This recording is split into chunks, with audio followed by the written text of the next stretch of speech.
Welcome to Vivaswan Educational Foundation, your gateway to success. Explore classes in UPSC, Defense, WBCS, Combined Course, CAT, CLAT, and many more. Subscribe now for expert guidance and quality education.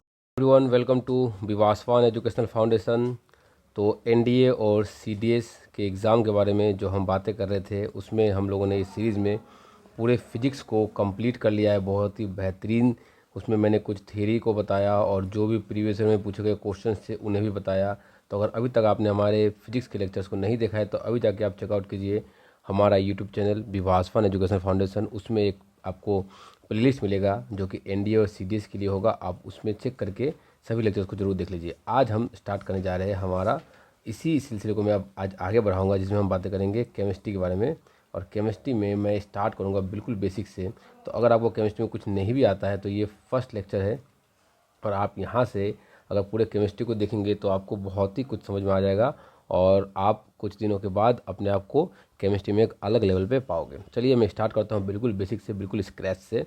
Nature of matter, matters क्या होते हैं। देखिए क्या बोला गया, you are already familiar with the terms matter. Matter को आपने already जान रखा है, फिजिक्स में ही मैंने आपको करा रखा है।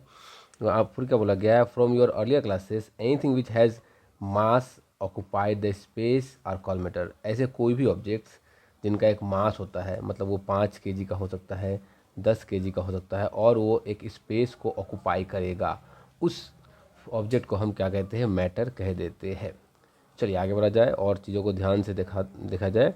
क्लासिफिकेशन ऑफ मैटर, मैटर को कैसे क्लासीफाई किया जाता है। देखिए एट द माइक्रोस्कोपिक और bulk level matter can be classified as mixture और प्योर सब्सटेंस। तो मेनली यहाँ पर मैटर के क्लासिफिकेशन दिए हुए हैं। देखिए मेनली मैटर को दो पार्ट में क्लासीफाई किया जा सकता है, एक तो आप उसको मिक्सचर कह दो और या फिर एक प्योर सब्सटेंस। मिक्सचर क्या होगा, फिर मिक्सचर फर्दर दो टाइप के हो सकते हैं, एक हो सकता है होमोजीनियस मिक्सचर और दूसरा हो सकता है हेट्रोजीनियस मिक्सचर। होमोजीनियस मिक्सचर मतलब क्या, जिसमें दो कंपोनेंट मान लीजिए, ये एक ब्लू वाला कंपोनेंट है और एक मैं दूसरा कलर से कंपोनेंट लेता हूँ। दो component through out the solution आराम पूरे मिक्सचर में इवनली मिक्सड होंगे। और हेट्रोजेनियस मिक्सचर क्या होता है कि अगर मैं दो कंपोनेंट को लेता हूँ तो कोई एक कंपोनेंट किसी एक कोने में बैठा होगा, थ्रू आउट द मिक्सचर में ये इवनली मिक्सड नहीं होगा। तो इसको कहेंगे हेट्रोजीनियस मिक्सचर और इसको कहेंगे होमोजीनियस मिक्सचर। अब अगर आगे बात करी जाए कि प्योर सब्सटेंस क्या होते हैं, तो प्योर सब्सटेंस में मेनली दो टाइप के हो सकते हैं, एक हो सकता है एलिमेंट, दूसरा हो सकता है कंपाउंड। अगर मैं एलिमेंट का एग्जांपल दूँ तो कार्बन एक एलिमेंट है, नाइट्रोजन एक एलिमेंट है, compound CO2 NO2, these are compounds. चलिए आगे बढ़ा जाए और मैटर्स की कुछ प्रॉपर्टीज़ को डिस्कस किया जाए।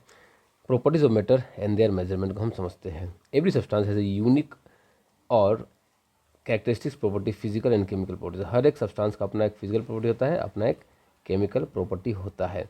This property can be classified as into two category. इस प्रॉपर्टी को हम लोग दो कैटेगरी में क्लासीफाई कर सकते हैं। एक हो सकता है फिजिकल प्रॉपर्टी, जिसके अंदर आ जाता है उसका कलर किस कलर का है, बाहर से देखने में वो कैसा है, उसकी अपीयरेंस कैसी है, उसको हम कहते हैं फिजिकल प्रॉपर्टी। उसका सुगंध कैसा है, उसकी मेल्टिंग पॉइंट क्या होगी, उसकी बॉइलिंग पॉइंट क्या होगी, इनको हम कहते हैं फिजिकल प्रॉपर्टी।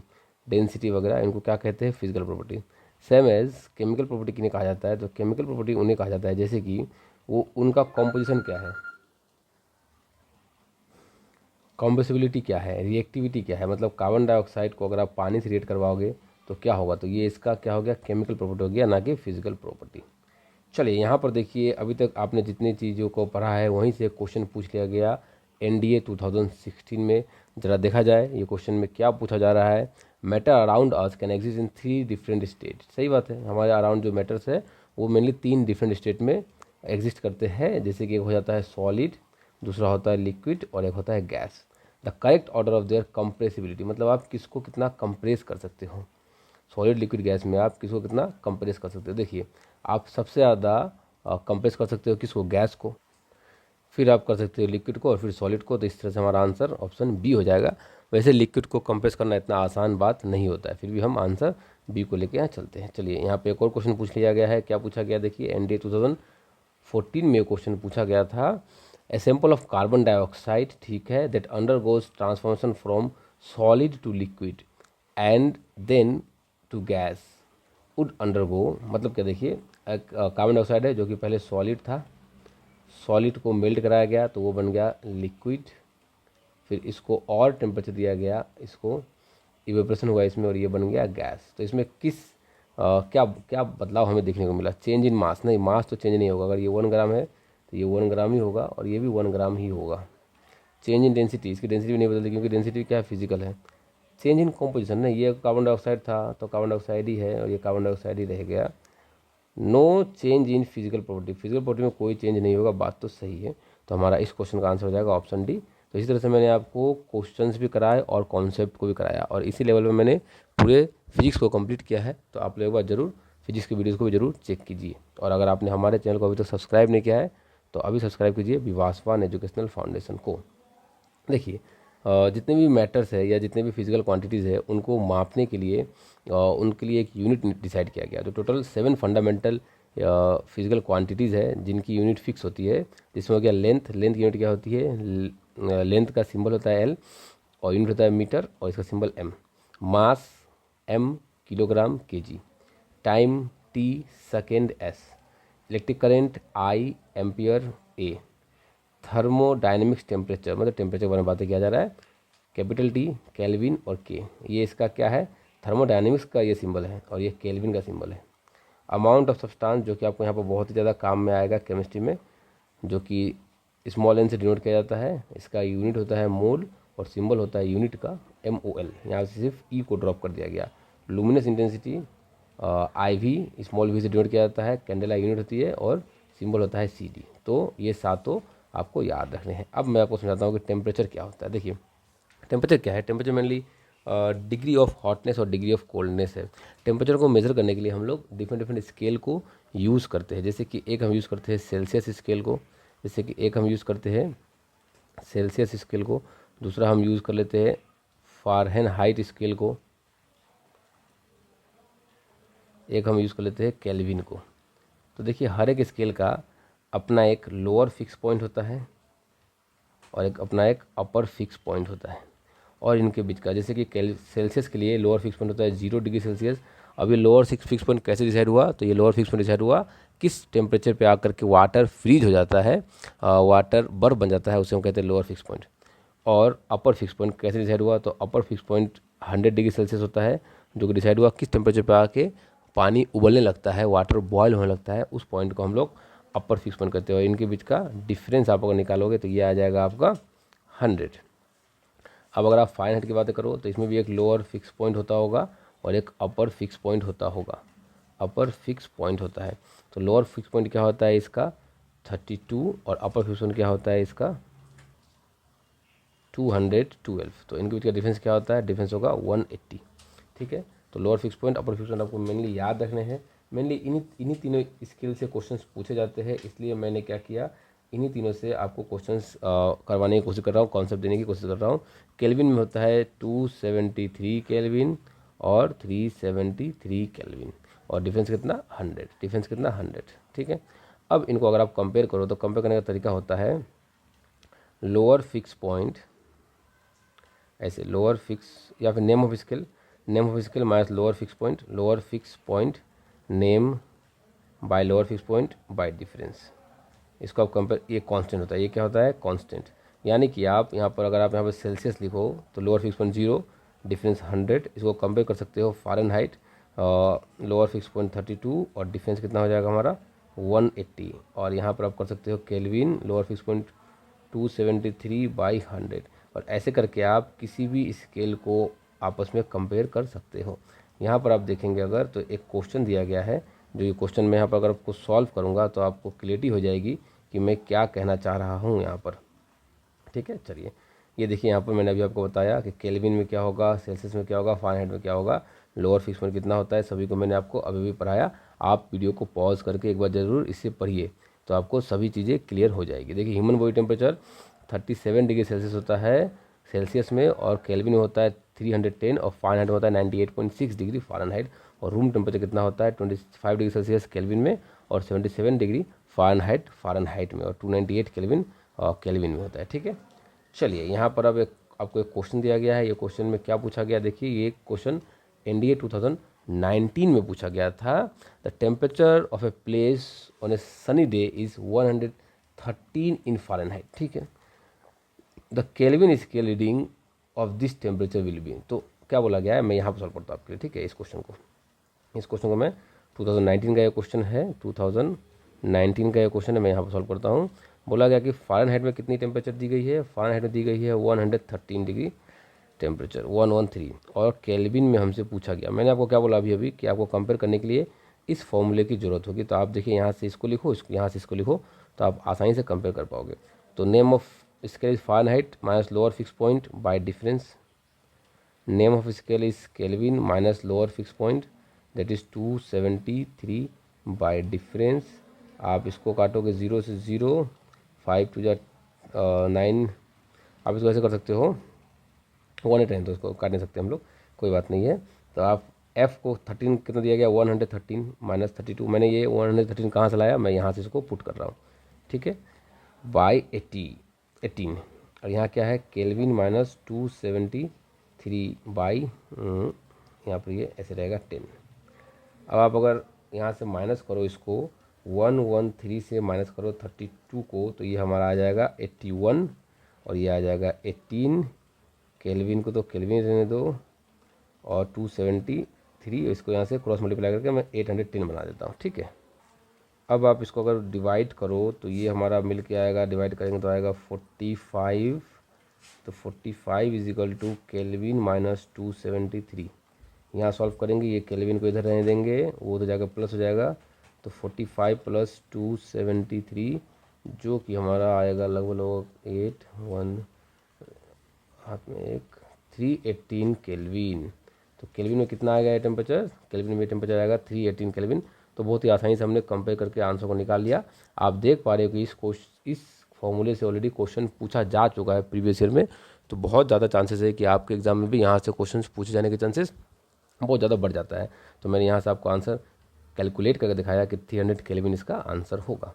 नेक्स्ट है, which one of the following is the most fundamental characteristics of an element. सबसे फंडामेंटल कैरेक्टरिस्टिक्स ऑफ एक एलिमेंट का क्या है, सबसे फंडामेंटल कैरेक्टरिस्टिक्स एक एलिमेंट का है उसका एटॉमिक नंबर, जिससे हम उसको पीरियोडिक टेबल में सजाते हैं। 2020 में क्वेश्चन पूछा गया था। Which of the following is the lowest possible temperature. तो सबसे टेम्परेचर जो लोएस्ट है पॉसिबल, वो 0 केल्विन हो सकता है अर्थ के ऊपर, या -273 डिग्री सेल्सियस हो सकता है। अगर आप सेल्सियस में देखो तो 0 सेल्सियस तो नहीं होगा, 0 केल्विन होना चाहिए था, -173 सेल्सियस भी नहीं होगा, -273 degree Celsius is the right answer. ये क्वेश्चन एनडीए 2021 में पूछा गया था, अच्छा क्वेश्चन था। ऐसे क्वेश्चन पूछे जाते हैं, आपको बस याद रखने होंगे और कुछ नहीं। फिर क्या बोला गया, numerically 2 thermometer, 1 in Fahrenheit scale and another in Celsius scale shall be read at the same. देखिए, लोगों को इस क्वेश्चन का आंसर याद रहता है। पहले मैं आपको सॉल्व करके दिखाता हूँ, उसके बाद फिर मैं बताऊँगा कि ये आंसर कैसे ऐसा आया। मैं इसको आपको सॉल्व करके दिखाता हूँ। चलिए, इस क्वेश्चन का सॉल्यूशन मैं कहाँ करूँ, इस जगह पर मैं एक बॉक्स बना के इस क्वेश्चन का सॉल्यूशन करने की कोशिश करता हूँ। इस क्वेश्चन का वैसे नंबर तो है नहीं कोई, तो मैं इसमें नंबरिंग लिख देता हूँ कि किस ईयर में क्वेश्चन पूछा गया था। तो एनडीए 2021 के फेज़ 1 में ये क्वेश्चन पूछा गया था। तो चलिए मैं इस क्वेश्चन को यहाँ पर आपको सॉल्व करके दिखाता हूँ। एनडीए 2021 में ये क्वेश्चन पूछा गया था। मैं इसे सॉल्व करता हूँ। बोला गया कि किस टेम्परेचर पे फ़ारेनहाइट और सेल्सियस दोनों सेम रीडिंग देंगे। तो हम लोग मान लेते हैं कि let the temperature is x degree है। तो मतलब सेल्सियस की जगह पर आपको एक्स बैठाना है और फ़ारेनहाइट की जगह पर भी आपको एक्स ही पुट करना है। और फॉर्मूला क्या था हमारा, name of scale minus lower fix point by difference. ये हो गया सेल्सियस के लिए, name of scale minus lower fix point by difference, ये हो गया हमारा फ़ारेनहाइट के लिए। अब आप यहाँ से चाहो तो कुछ चीज़ों को कैंसिल करके ऐसे लिख सकते हो। इस जीरो से इस जीरो को मैं कैंसिल कर देता हूँ, और यहाँ पर हमारा क्या बच जाएगा फिर, तो ये 2 से इसको कर देता हूँ 5, इसको 2 से कर देता हूँ 9। तो ये हमारा बच जाएगा C/5 is equal to F minus 32/9। अब आप C की जगह x पुट करो, बाई 5 को एज इट इज़ रहने दो, F की जगह पर भी x पुट करो बाई 32/9। अब क्रॉस मल्टीप्लाई करेंगे आप तो 9x is equal to cross multiply 5x minus 32 के साथ आप इसको अगर मल्टीप्लाई करोगे 5 2 जा 10, कैरी 1, 5 3 जा 15, 116, तो 160। अब इसको अगर 9x 5x को इधर लेके आओ तो -5x इज इक्वल टू -160, ये आएगा हमारा 4x इज इक्वल टू -160, तो x इज इक्वल टू आ जाएगा -160/4। इसको आप अगर कैलकुलेट कैंसिल करोगे एक दूसरे से तो आपको पता है कि 4 1 जा 4 और 4 4 जा 16 होता है। तो हमारा आंसर जो निकल के आएगा आप देख पाओगे कि x इज इक्वल टू -40। तो 40 डिग्री एक ऐसा टेम्परेचर है जहाँ पर कि चाहे वो टेम्परेचर फ़ारेनहाइट में बोला जाए, चाहे वो टेम्परेचर सेल्सियस में बोला जाए, डिग्री सेल्सियस में, दोनों ही सेम होते हैं। तो हमारा आंसर होगा 40 डिग्री। चलिए देखता हूँ 40 डिग्री ऑप्शन में है या नहीं गिवन। तो बिल्कुल हमारा ऑप्शन ए ही गिवन है 40 डिग्री। तो 40 डिग्री हम आसानी से टिक कर सकते हैं option A.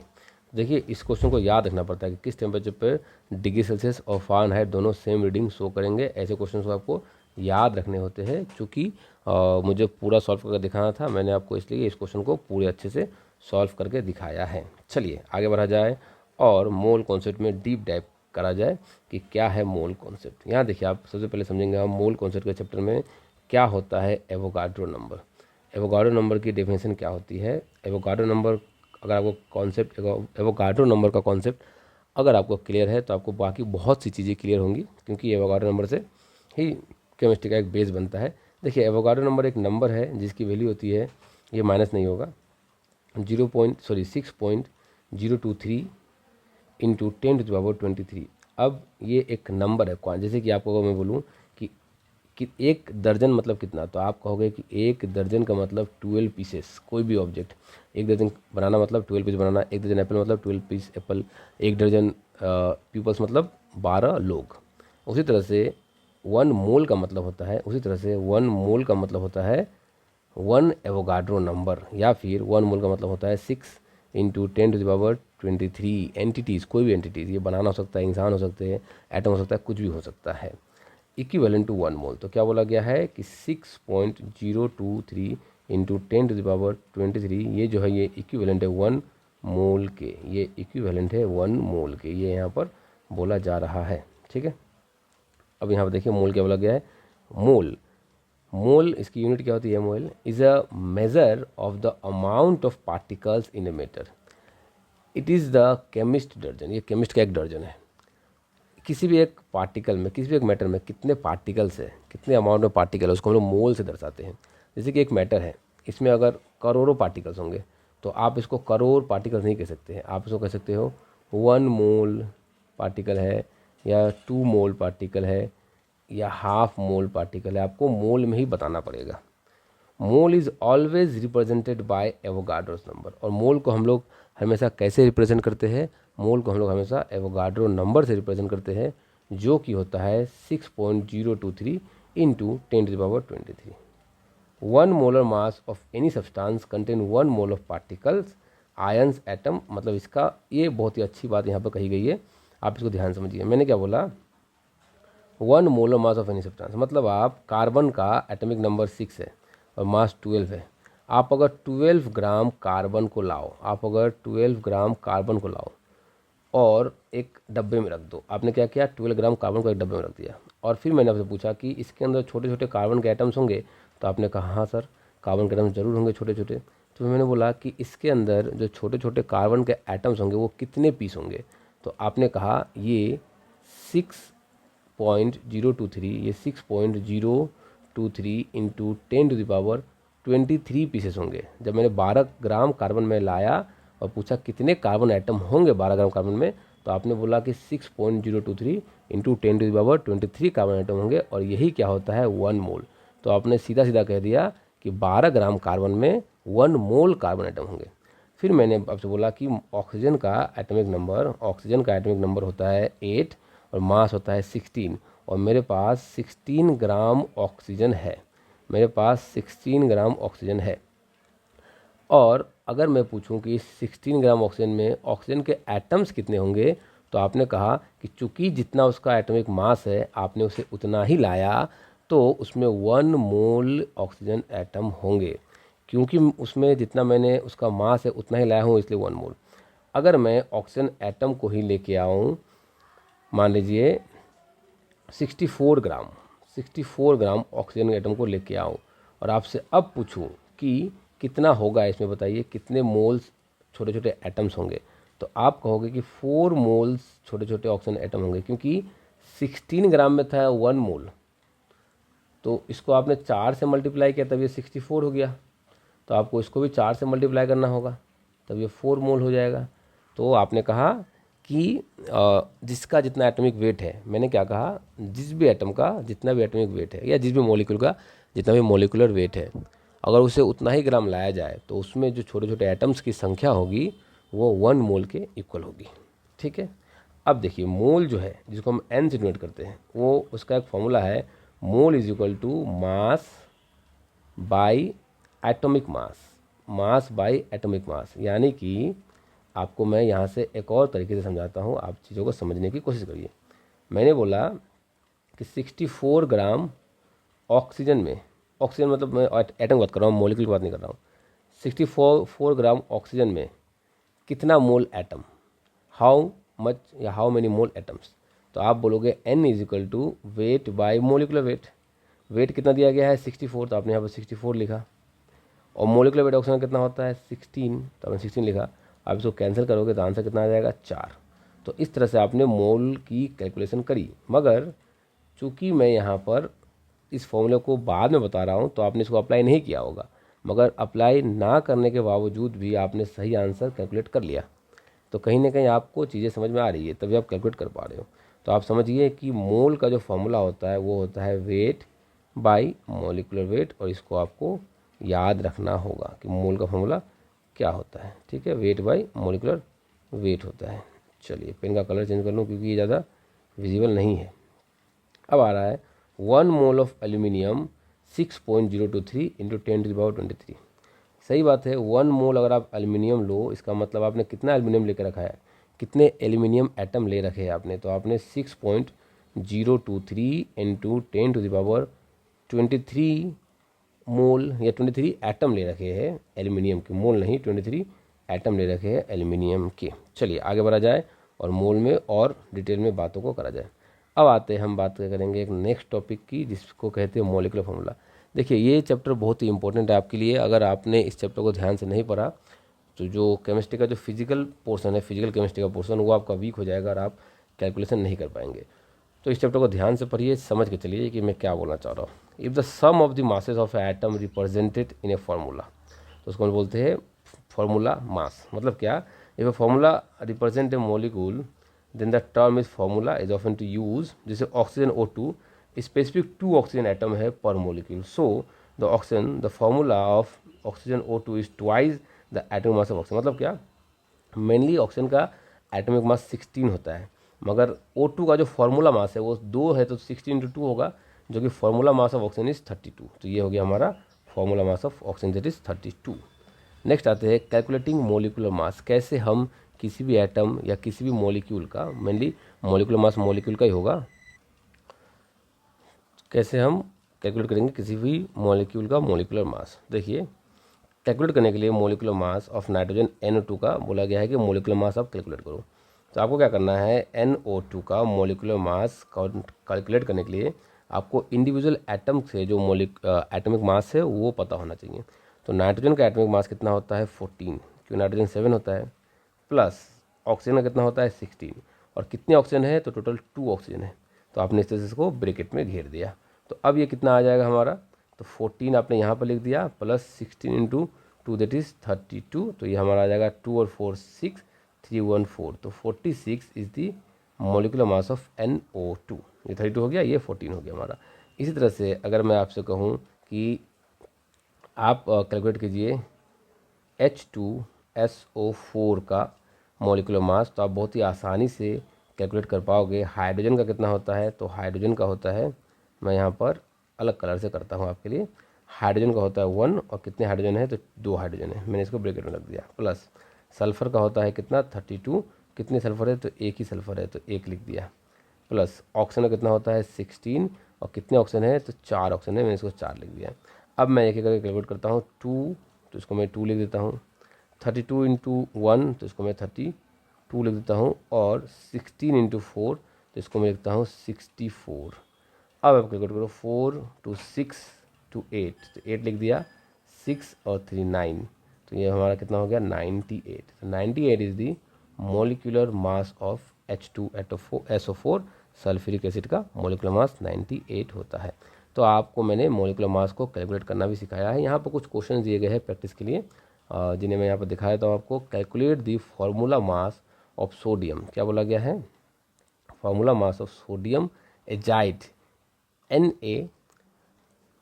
NaN3, sodium azide बोलते हैं इसको, use in automobile air gas में यूज़ किया जाता है, एंड फॉस्फोरिक एसिड H3PO4 का भी फार्मूला मास आपको कैलकुलेट करने के लिए यहाँ पर बोला गया है। तो आप यहाँ पर बहुत ही आसानी से इसको कर सकते हो।